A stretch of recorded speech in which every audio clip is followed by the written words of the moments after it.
بسم الله أولا السلام عليكم ورحمة الله وبركاته.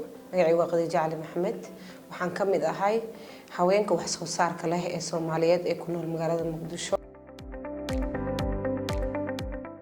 waxaan soo saaraa sida saliidaha unsiyada kaleeto, waxaan soo saaraa qadareenka oo gacmaha.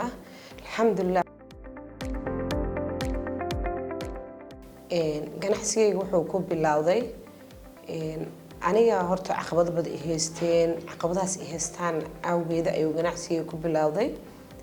caqabadaas oo ah saliid inaan u baahday oo saliidihii timahayga ay anfacayaan aan waayay.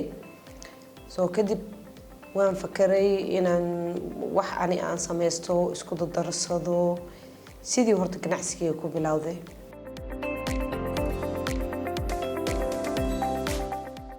dadku waxay ku dhahayaan waxaan wax jira ma ahan, dadka timahay ka beebinayaan, qof wuxuu ku leeyahay sidii cadeeya qastay, qof wuxuu ku dhahayaa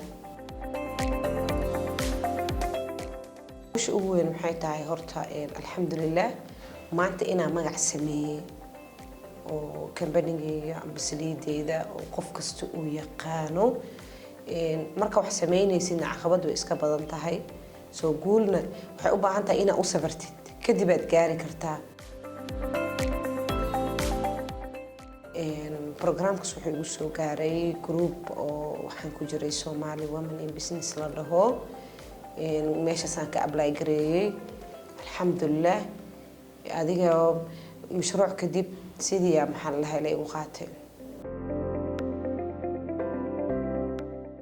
runtii waxyaabo badan aan ka faa'iiday, soo ma aqoonin sida qofka loo soo dhaweeyo, xitaa maanan aqoonin. qofka markuu isoo waco uu yiraahdo asma herbal miya, haa walaal soo dhawo meesha laga rabo, maxaa rabtaa, aan ka horgeyn jiray.